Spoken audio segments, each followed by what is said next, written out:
Here we go. So again, hello everyone. Thanks for attending. So it's been a while since we had one of these seminars, but it's always good to see each other, even if it is online.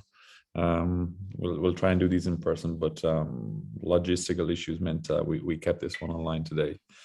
So these are just some seminars that we organize every now and then for students, researchers, people generally involved with the work that's going on Pavia to present and discuss the research online and just be aware of what's happening. As you may have seen or imagined, all of these videos are recorded and will be on YouTube afterwards. So it's all available online and shared openly. I would just ask everybody to keep their microphone on mute so we don't have any noise or any interference during the presentation while Andrés is speaking. And I'll just note that the presentation should be less than 1 hour, if I understood correctly. I don't think Andrés For sure, don't worry. We'll go excessively over the time, and we should have some time for any questions or comments afterwards. So now let's get to the speaker. It's Andrés Abarca. Andrés is a PhD student, but not for long more, at IUSS Pavia, and he's been working on the regional assessment of bridge structures. Today, though, his presentation is on a part of his PhD work, and it's about the prioritization of bridge portfolios, so the simplified assessment of indirect losses. So Andrés, the floor is all yours. Thank you very much, Eric. And thanks to everybody for being here. I'm very excited about being here. It's been a long time since I've given a presentation, and I have my PhD defense coming up in a couple of months. So I was looking forward to getting some practice in before the day comes. So as Zara was mentioning, what I'm going to be presenting today is a portion of the PhD or my research for my PhD. It was probably the part that I enjoyed the most, because, well, I don't know, I found it very interesting, and I thought that it was like very much outside of my comfort zone. So we thought that it would be a good opportunity to have this seminar so that we could go a bit more in detail into this portion of it, instead of just like focusing overall on anything. So in terms of contents, I promise I'm going to keep this short and entertaining, but we're going to see a small introduction, seeing a little bit of motivation, why are we doing this, and what do we mean with indirect losses, just so that we're all talking on the same language. In terms of methodology, I'm going to show you a little bit what has been done previously and what we did specifically to address this issue of indirect losses. I'm going to walk you through building the case study that we used for one of the provinces in Italy. I think that this part is going to be very useful if you're interested in trying to replicate this type of analysis into other regions, because I'm going to point you in the direction of all the necessary databases and software that you're going to need if you really want to replicate this at some point in another place in Italy, at least in Italy, right? I'm going to show you some results to show you how it works. This was actually a set of 2 methodologies. So we have this methodology that is going to give you economic loss values. And then we started thinking, well, what if you don't have all of the information that I'm going to be showing you here for other regions? Then we decided to give it a try to another simplified methodology that is basically, it relies on the same concept, but it's without basically much information. So that could be replicated everywhere. And then just some conclusions, and then we're done. So in terms of introduction, so the motivation for this study is actually quite evident. I think everybody knows this thing that I'm showing you here is a set of collapses that have happened in the recent years in Italy.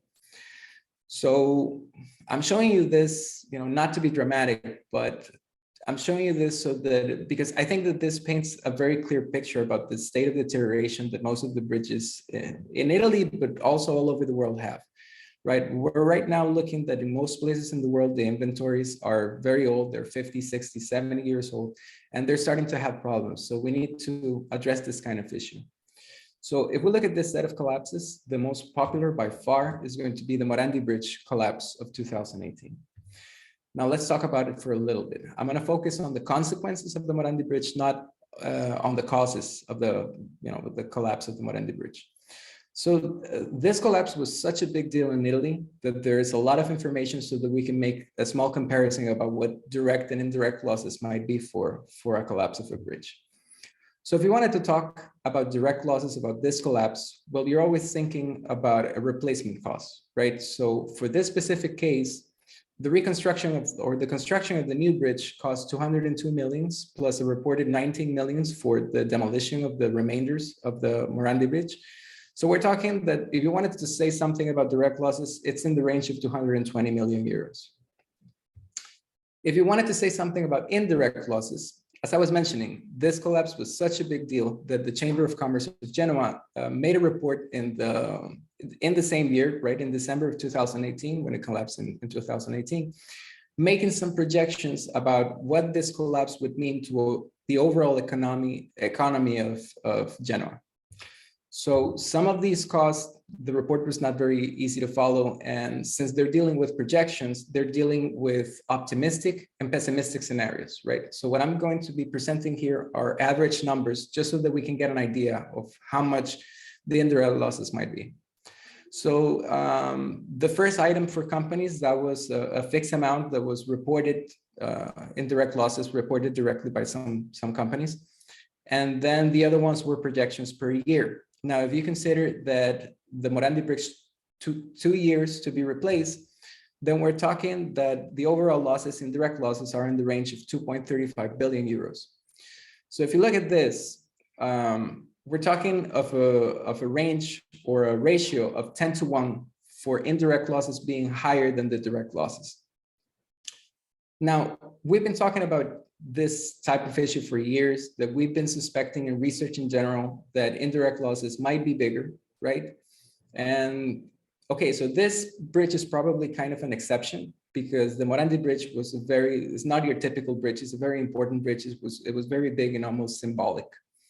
And also Genoa is not your typical city, right? Because it's a port city. So anything that is going to disrupt the logistics is going to have a huge impact on the economy. But this kind of also paints a picture, right? That maybe the indirect loss component is something that we need to be addressing urgently, because it might be bigger than the direct one that we've been focusing on for so long. So the reasons why we haven't done it, in my opinion, is that the direct losses are relatively easy. They're straightforward, and there were what I like to call a kind of standalone calculation, right? Because it only depends on the bridge itself. I can look at the information on a specific bridge, I can make some calculations, and I can know a replacement cost for that bridge. But the indirect losses, which have to do with the economic cost of the service interruption, they have a bunch of characteristics which are very challenging for you to capture within a model. So there are always network effects, right? It doesn't depend only on itself, because it depends a lot on the redundancy of the overall network. They're time dependent, because it's very different if you close a bridge, or if you take 6 months to replace a bridge, or if you take 2 years to replace a bridge. There's going to be changes in time. Like, it's going to be an effect that is going to be compounding in time. It's going to be very distributed in terms of, there's not a single user that is going to have to cope with all of these losses. It's distributed among all of the users of the network, and is going to be distributed over all of the time that that bridge is not functional. And also, and the most hard component of all to capture, is that there's potential macroeconomic effects. Like, for example, the Morandi Bridge that had this effect on the overall economy for the port, right? These are all challenges that are very difficult to capture within a model. So what did we do? First, let's look at what has been done previously. So I'm showing here, there's a lot that has been worked on previously for several decades, actually.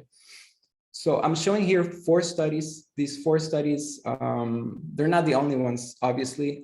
There's a lot more that has been done, but they were important for me because they kind of influenced me a lot. So that's why I'm showing. They all did kind of similar and kind of different things. They all approached the subject a little bit differently.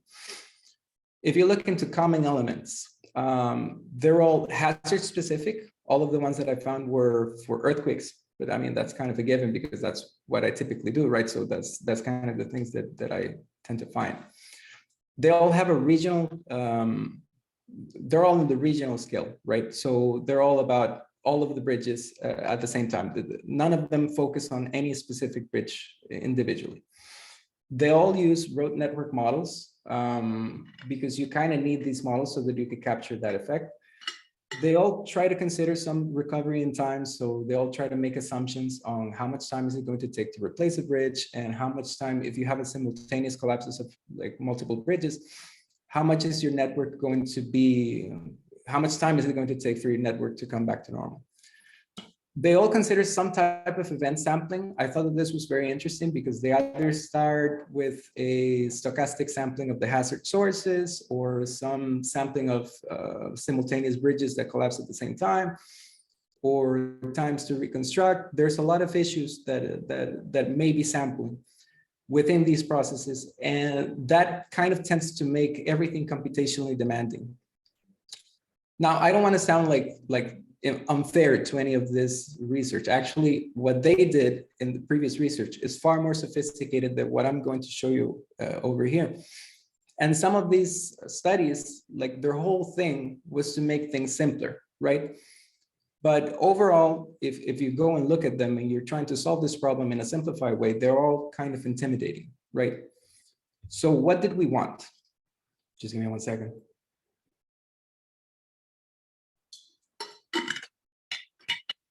Got a little dry there. So what was the goal? What did we want to accomplish with our methodology? So we have this wish list that we wanted to accomplish before. So we wanted something simplified. We wanted to get some measure of economic values, even if they were approximate. We wanted to have something useful for prioritization, meaning that if I have a network like the one that you're seeing on your right, I wanted to know for these bridges, like, okay, how much am I going to, like, what's the cost, even in approximate terms, so that I can then use this information to prioritize based on this issue, right? So if I'm gonna have these two bridges over here being very costly, so they're gonna have more urgent pressing matters. And if I have one bridge that's in the middle of nowhere, well, then I can leave that one for later. I want to have static results, meaning that I'm going to keep my sampling to a minimum or none at all. And I wanted to do this with easily obtainable information, meaning sometimes these studies are made with very specific information coming directly from the government. And those are things that, okay, if you're working in conjunction with the government, then you can do something like that. But typically, if you're just a researcher trying to do a study from abroad, then you need to rely on something like open source software and an open source databases for this. So I'm going to walk you through what we did, but before we do that, I'm going to have to give you, I'm going to get a little bit technical and a bit specific about road network modeling. So I'm going to give you the basics just so that we're all, again, talking on the same language. So this thing that we have over here is a schematic representation of what a network could be. So basically, we have some elements. We have traffic attraction zones or centroids. These are basically like cities or city centers. These are nodes to where you're going to assume that people are going to and from. They have data relating to traffic demand. You're going to have nodes, which are basically intersections within your network, and you're going to have links, which are the roads. By the way that you're going to model a bridge within your network is as a link, right? It's just a piece of road that has just some particularity of being a bridge. If you want to model this, you're going to need, for each one of these elements, you're going to need some information. So for the centroids, you're going to need a traffic data, origin, destination. You need to know how many people are going to where, from, and at what time of the day. In terms of the links, you're going to need some information on them in terms of what's their free flow speed, what is their general capacity in terms of how many lanes do we have, and some volume delay functions so that you could capture congestion, right? Which is quite important because if you, right, if you close the road, then everything is going to be worse on other places of the road, so of the network. So you're going to need to account for congestion. If you wanted to model nodes, and just for completeness here, you could include some properties, but those are more appropriate for micro modeling. So we didn't get into those. Once that you have everything modeled, you're going to get into like, what are your outputs? So your typical outputs within your transportation modeling is going to be the most popular are this couple of metrics, which are vehicle hours traveled and vehicles distance travel, VHT and VDT, which are basically the same thing, but they're aggregated metrics that are supposed to capture how much are all of the users spending in terms of time and distance within a specific time frame, let's say. Aggregated over all of the users, right? So if you have 5 users in a network, each doing 1 hour, then your VHT is going to be 5, right? It's really that simple. Just adding up how much is everybody spending over there. So let's say that I have my network. I have enough information so that I can reproduce a specific portion of the network. I'm going to load it up with all of the traffic information, and I'm going to run it. This is going to be my baseline. This is going to be everything is operational. This is a normal day within my case study region. If I run this model, then I'm going to be able to get these aggregated metrics, right? So I'm going to know how much time do all of the users together and how much distance all of the users together are going to be spending within a day or a specific time frame within your network. So if you convert this to money somehow, if you say, okay, this is how much an hour costs and this is how much a specific kilometer costs driving, then you can have some baseline operation costs. And this is your baseline scenario. So let's say that you want to repeat this exercise, but you want to evaluate what's going to happen if I'm going to remove a bridge. So I'm going to remove bridge I, basically just remove it from the model. And I'm going to rerun the exercise. So once you rerun it, you're going to find how is the traffic redistributing, and you're going to have your modified case. So this one is a modified removing one of the specific bridges, and you're going to have modified aggregated metrics. If you rerun the same exercise of trying to convert those metrics to money, then you're going to have a modified operation cost. So what we did is that if you take your baseline and you subtract it from your modified scenario, you're going to have something that's an indication of what's the cost of interruption of that bridge. This would be an indirect loss of interruption of that specific bridge which you analyze. Schematically, it looks like this. I love diagrams. So basically what you're trying to do is you look for, road modeling information. You look for some type of geometry so that you can characterize your network. You're going to build a network. You're going to load it up with some traffic information. You have your model, you have your baseline, you have your modified, and that subtraction is going to give you indirect losses. This is basically the methodology that we're proposing. So it sounds nice, but how did it work within our case study? So the case study that we chose was the province of Salerno. It's in the south of Italy. We focus only on highways, primary and secondary roads, removing the residential layer of roads. In here, we identified 617 bridges. Now, if we want, again, to reproduce this model, to build a network model for this specific area, we need this type of element. So we're going to need the geometry. We're going to need the traffic information, and we're going to need information from each one of the links. These are the sources where we found all of that information. So we took the geometry from OpenStreetMap, which is something that's available everywhere. The demands, we took it from census information, from a report from ISTAT from 2014, which is available for all over Italy. And then the information on the links, we took it just from previous transportation-related research within the Italian context. I'm sorry, just 1 second.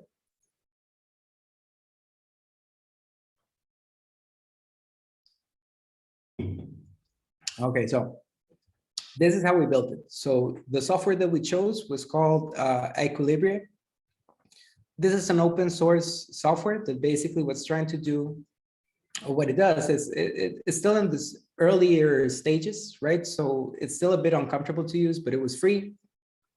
It has the particularity of being a Python library and a GIS plugin.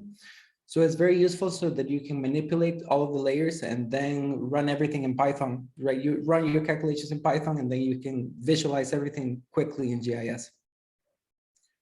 So what you do is that you take the information, you can import it directly from OpenStreetMap's layers.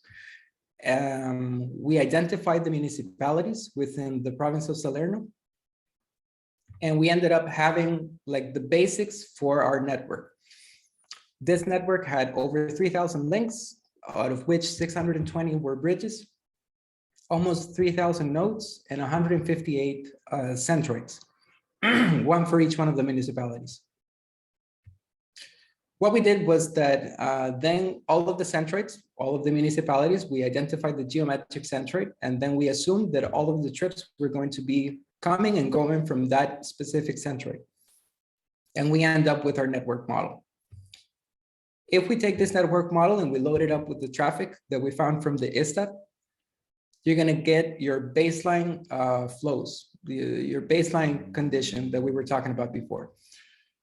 So one thing that I want you guys to notice at this stage is that, okay, so the thickness of the line is going to be proportional to the flow that you're going to get on each one of the roads. You're going to get one on each side because most of the roads are bidirectional. So, I mean, you can have different answers or different flows on each side.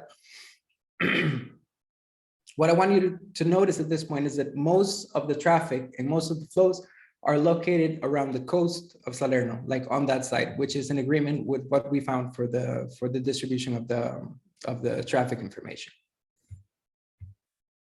So once that we run it, we can get our aggregated metrics. And if we combine that with some information in terms of car efficiency and cost of gas, so that we can include like the distance that was traveled and the average salary within the region of Campania. This is a very rough calculation, admittedly, but remember that we wanted something simplified.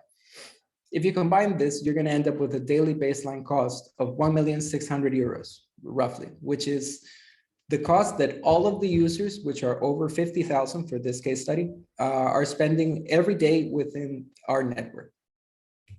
Then once that we have our baseline scenario, then I'm going to apply the methodology, right? So for each bridge, I'm going to go remove it from the network. I'm going to rerun the traffic assignment. So notice at this point that we removed the bridge over here, right? We removed this one, and now I'm having a lot of rerouting that is happening along the secondary roads that weren't that used before. I'm going to recalculate the cost, right? Using the same formula and assumptions. And by subtracting both of them, I'm going to have an indirect loss for interruption. So I'm going to show you some results. We applied this for all of the bridges that we found in Salerno, or the ones that we included in our case study. The results look like this. So basically, some of the bridges were detected as essential, let's say, because if you remove it, some of the municipalities get completely disconnected. Now, this could be true. This is potentially true, and those bridges would be classified as essential, but in our case was mostly artificial, right? Because we removed the residential layers, so we removed some rerouting options. However, we're still like, so moving forward, I'm only going to be talking about 530 bridges, which did have economic results. The things that we found was that, okay, most of the losses or most of this interruption costs obviously are going to be located, you know, at the places where I'm going to have the most traffic. So as you can see over here, most of the bridges that have like the worst cases or the higher costs are going to be located near the coast of Salerno, just like the traffic demands. Also, there is a lot of losses that is concentrated on very few bridges. Right, as you can see over here, the only bridges that have over 100,000 euros per day of interruption costs are like 15 out of the 617. Now, this is particular, and this is quite useful for prioritization, right? Because if you get to identify this correctly, then you're able to just, you know, go and pay attention to those first, right? But this is daily. This is daily interruption costs. As we were talking before, this is a time-dependent phenomena, right? So how much time does it take for a bridge to be reconstructed? Now, this is something that people have worked on before. What these studies that I was showing you before take is that they take reconstruction models, basically. So depending on the limit state, you're going to say, okay, for example, for this one, you're going to say, okay, a bridge that has collapsed is going to take between 90 and 290 days to be replaced. And then it's going to be just a random sample within this part. All of the sources depend a lot on what is the context, right? So if it's in the United States, if it's in Greece, if it's in other places.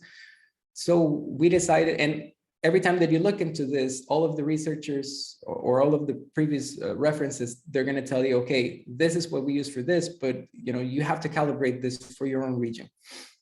So what's up with the Italian region? What can we say over here? So do you remember the whole thing of collapse? Well, luckily or sadly, depending on how you look at it, there's a lot of information on collapse in Italy. So what we did was that we went and looked for the ones in recent years that I could find online. And we went and saw when did it collapse, like the date of the collapse and the date of the reopening. And we built our own function so that we could say, okay, how much is it going to take for the Italian context? Now, the thing that we found was that the results, we only found 10 data points, which is not, and not like, it's not a lot, but I mean, it's something. The issue was that they were all over the place. Reconstructing a bridge in Italy can take 3 months in Torino or 5 years in Sardinia. You know, it really depends on everything. What we did find was a median value of 710 days, which is almost on point with the Morandi Bridge collapse, right? So we said, okay, this number kind of makes sense. So we applied this median to all of the results that I was showing you before.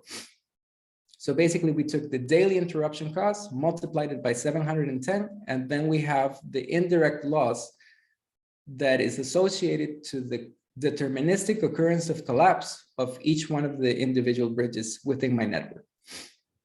So these are, you know, you can look at it like median losses.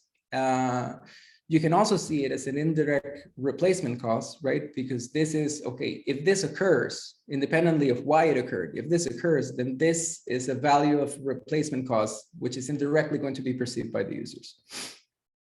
This information is very useful for prioritization, right? Because I can just sort them based on the one that's the most expensive to replace, and then you just start looking into there so that you make sure that it never collapses, that this case never happens.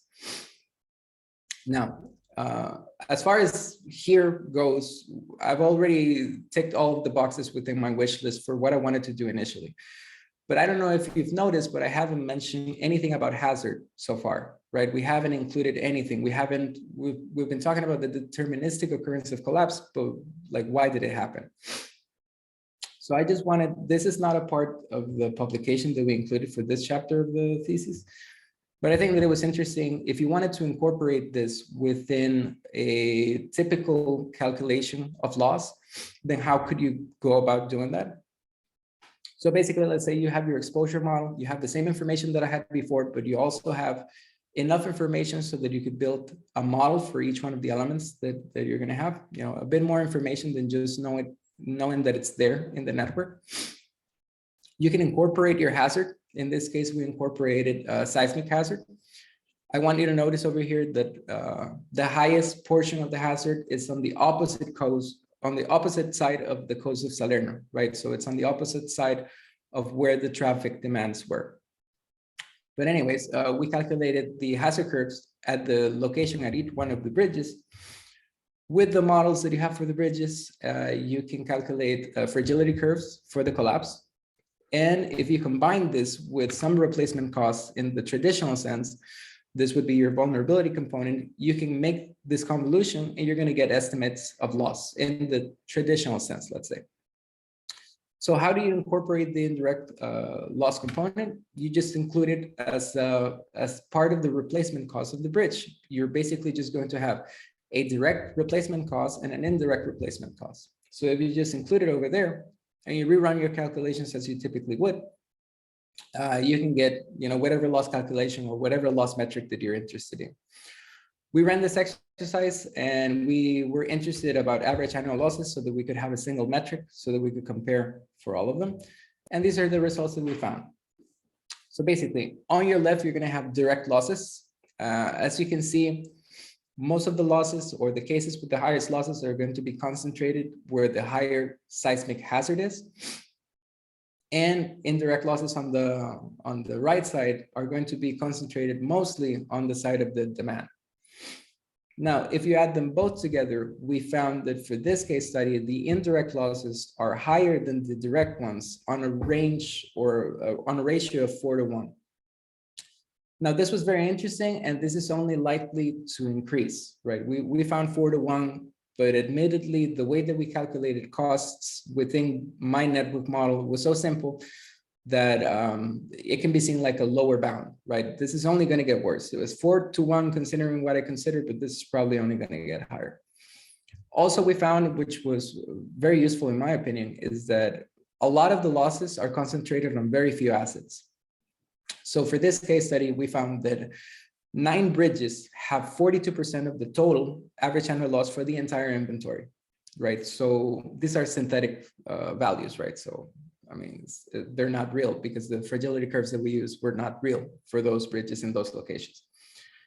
But if they were, this would be great for prioritization, right? Because then if you just really go and retrofit 9 elements, then you can have a much greater resilience for your overall network in terms of average annual losses. So simplified methodology. So the methodology that I was showing you before is this. It's simple in the sense that it's simple in comparison to what other people have done before. But we do have to admit that at least these 2 elements within the diagram, they're kind of hard to come by. We found them for Italy, but if you want to replicate this in another country, they can get tricky to find. Unless you're working for the government or that you have some, some idea of how to find them. So we were thinking, if you don't have that information, but you still wanted to say something, then what could you do? Is there anything that you could do only with the OpenStreetMaps layers? So what we did was that we created a model only with the geometric information from OpenStreetMaps, and we ran some baseline routing so that we could find a proxy. Basically, we're using a specific value, which are not an economic value, sadly, but we were saying, okay, maybe we're not going to get an idea of the economic loss, but what about the priority that, can you use this information for prioritization? So we did this exercise of comparing the indirect loss priority with the proxy-based priority. How did we calculate this proxy? We're basically, it's based on the concept of network schemes, which is a very traditional, very basic thing that is used in transportation engineering. So it's basically based on the geometry of the network. I'm going to start recording how much would a single user take to travel from A to B, from B to C, from A to C, and from C to A, and like all of the possible combinations, and you record that in a matrix form.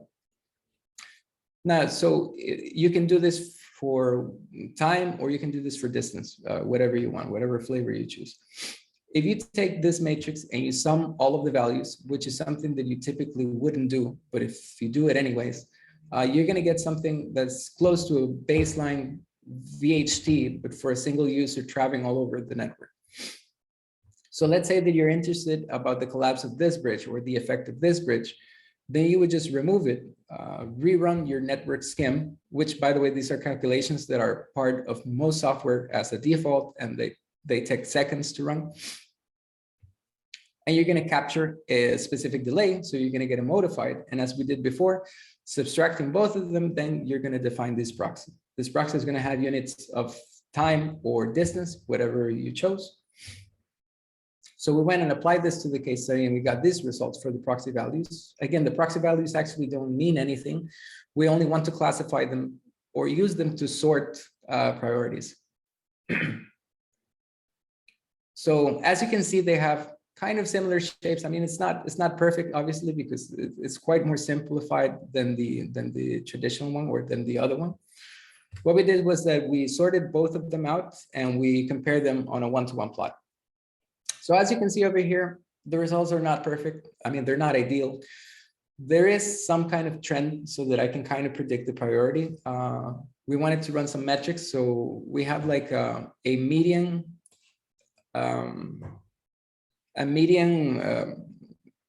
error of priority prediction, which is in the range of 61 positions.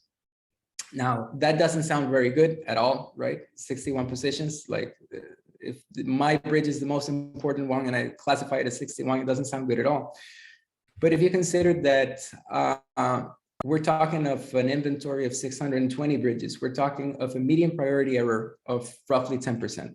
So what I'm trying to say is this is not an ideal situation, but it's not terrible considering that you did this with so little information, right? You got to say something when you couldn't say anything before. So in terms of conclusions, sorry, I think it took more than I wanted. So some general conclusions. This is just like very general. Bridges in Italy, but worldwide in general, are deteriorating, and they're deteriorating fast. So we need more research that's feasible and scalable so that we can determine what are the worst bridges like, so that we can prioritize inventories in an efficient way. The indirect effects of a collapse may be, I mean, it sure seems like it, right? They may be way higher than the direct ones. So this is something that we need to start considering more, even though they can be very challenging to calculate because, you know, they don't have the standalone nature that direct losses have. Then more specifically, this first one is kind of obvious, but the indirect losses depend on the traffic demands and the redundancy of the network. This causes that there can be a great concentration of losses within very few elements. And even if two elements are kind of close by, they can have very different results. So this is something that could be very useful for decision makers. If you can correctly identify them, then you're going to be able to, you know, increase the resilience of your overall network. And today I presented two methodologies that I think were, you know, simplified. They were relatively, you know, lightweight, and, you know, I ended up being satisfied with them because I thought that, you know, overall, you know, I think that they can be replicated all over the place. And that's it for me. Thank you very much.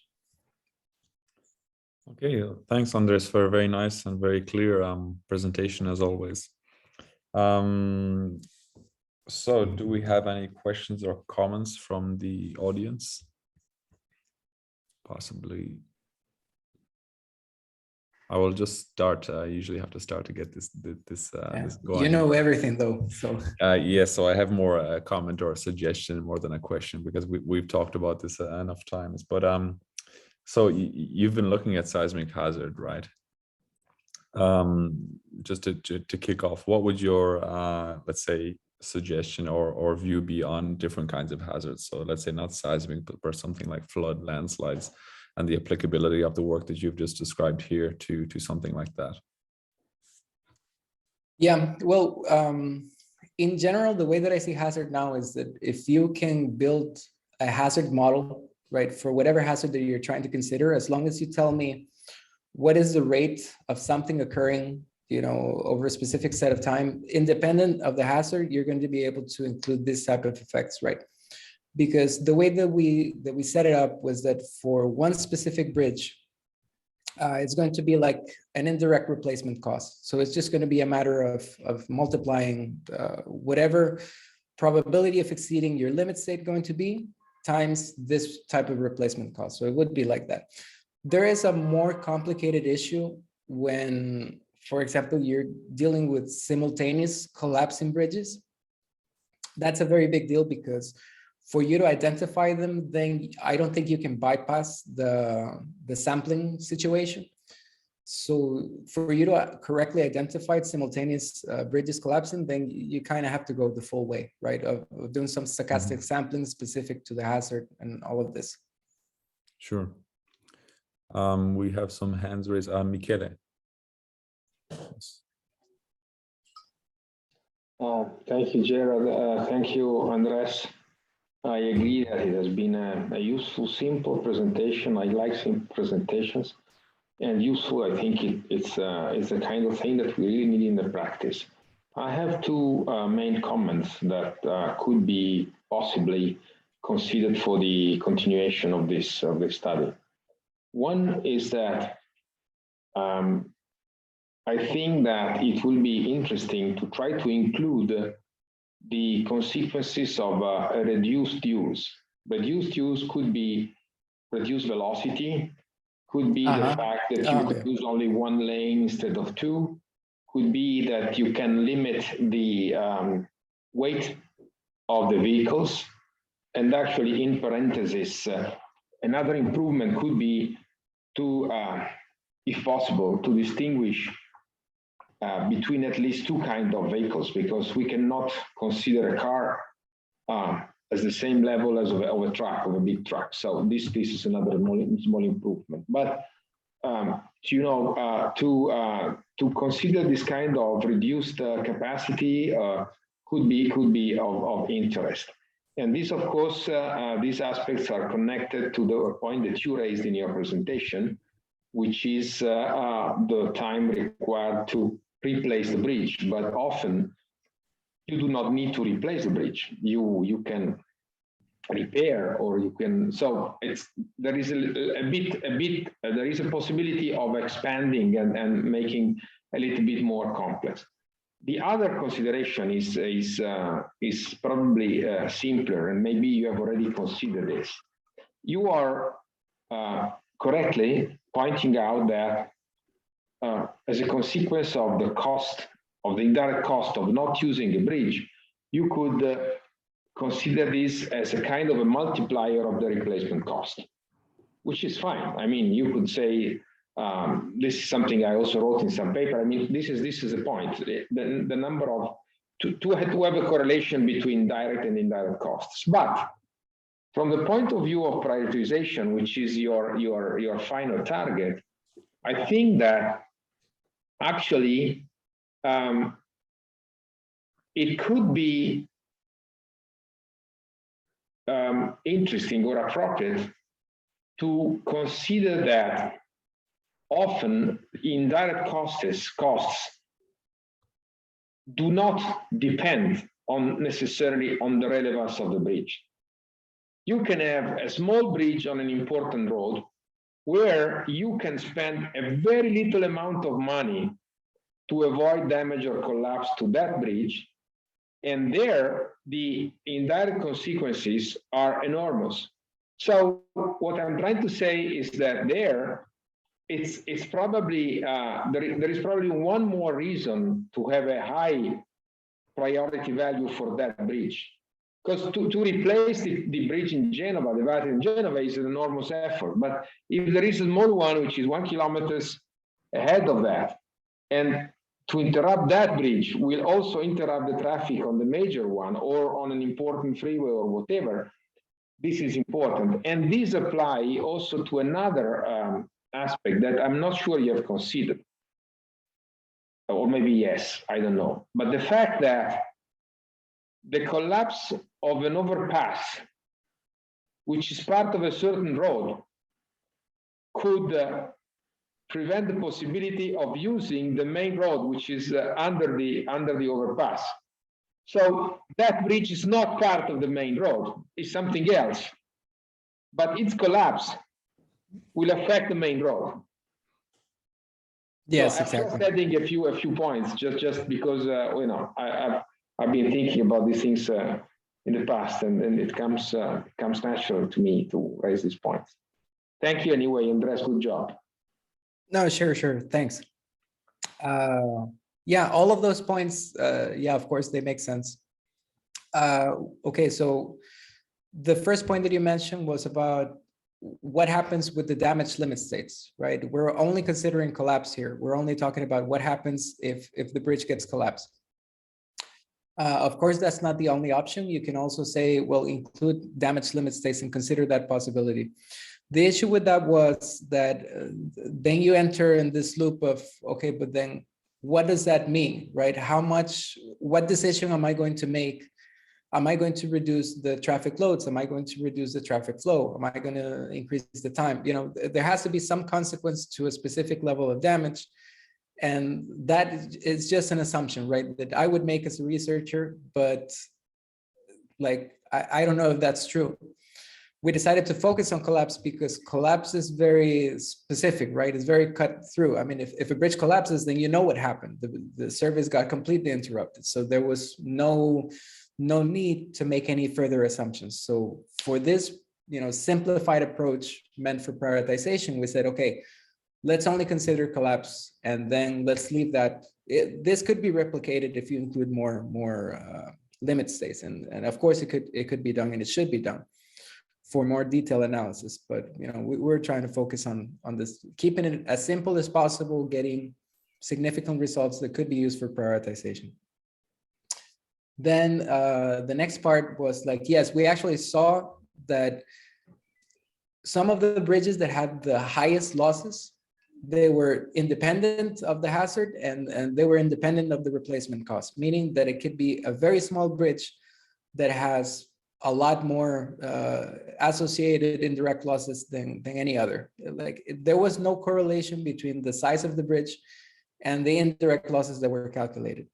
And that's also an opportunity, right? Because for prioritization, as you were mentioning, if you identify that there is a very small road that has such a huge importance, then there's, of course, you could retrofit it.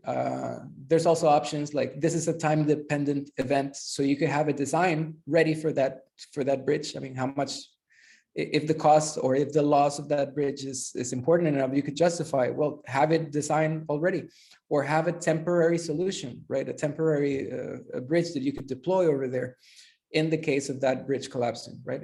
The whole idea is have it not being taken to you by surprise. And what was the third point? I'm sorry, got sidetracked.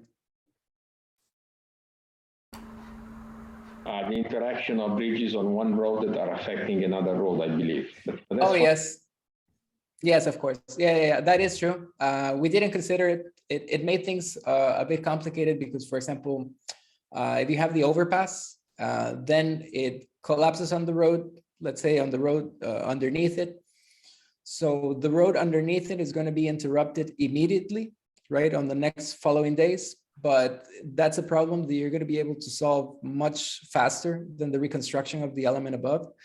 So, I mean, all of those things are true and they could be incorporated into this. We just didn't do it because we wanted to keep it as simple as possible, right? The least amount of assumptions, only so that you could make, informed decisions within a network.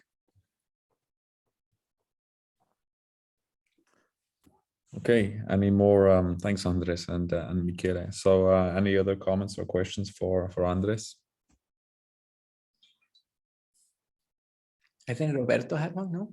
I saw Roberto had his hand raised, but it's... Yeah, I had actually a very interesting presentation and very clear. But no, you spoiled my question, Gerald, so I have no more questions. Okay. Thanks. Just another curiosity, while if anybody else is thinking about a question, Andres, is so the case study example you were looking at was for Italy, and the south of Italy in particular. So I know from while you were doing the work and just over the past while that one of the great difficulties you had, or not difficulties, but one of the big issues is getting the data to do this. So for example, the input values you had for your more detailed model and actually getting some information to compare as a benchmark. So how would you see like the applicability of that in other countries or other regions? So do you think Italy in particular was a difficult place to apply the study, or somewhere like the US, for example, let's say as a benchmark would be much easier, or something like that? Is it something you had looked at or considered? Yeah, well, specifically, we went for Salerno here in Italy because we wanted to have it limited to a specific, portion of the country. Mm-hmm. And Salerno ticked a lot of boxes, meaning that it had a very varied seismic hazard, and we wanted to include that at some point. And so it had a high hazard, and it varies a lot between the coast and the counter coast, like the other side of the region. The mountains, yeah. Yeah. Also, it had the particularity that it's a region of Italy that depends a lot on the road network, right? Because there's not that much public transportation, or people don't move a lot in public transportation. So it made the results here more meaningful because their road network is more important. But overall, we could reproduce this study for any region in Italy because we do have the information on traffic and on the road information for Italy. So if it was Italy, we could do it, no problem. Other regions, it depends mostly on the traffic information because that's typically the sensitive part. For the US, for example, there's a lot of information on the information on the roads, let's say, on how to account for congestion, how to account for the speed limits and all of that, because they have a very solid network in OpenStreetMaps. But sometimes, for example, the case that we had with Israel, some of that information on traffic demands may be perceived as problematic or sensitive information. So that's the only roadblock. The thing is, if you can find, like we have found, like census information where you can, say how many people are traveling to where and all of this information, you can replicate it easy because OpenStreetMap players are available all over the place. And link properties are typically available in some study. Like it's one of the first things that you do if you're a transportation engineer in any country. Sure. Nice. So any other comment, question for Andrés? I don't see anybody. Okay, if there's no other question or comment, I'll just say thanks again to Andrés for a very nice presentation. As always, I think this will be this was almost like a teaser for your actual PhD presentation, which will be in the near future in June, I guess. June, yeah, 2 months. So so yeah, based on today, I guess it should be worth seeing. Okay, so just a reminder again, thanks to everybody for joining, and just a reminder again that this is all recorded. Everything will be available online, and hopefully we can see you all again soon in a seminar in the next month or two. We'll keep you posted. Okay, thanks everyone. Okay, guys, bye. Bye.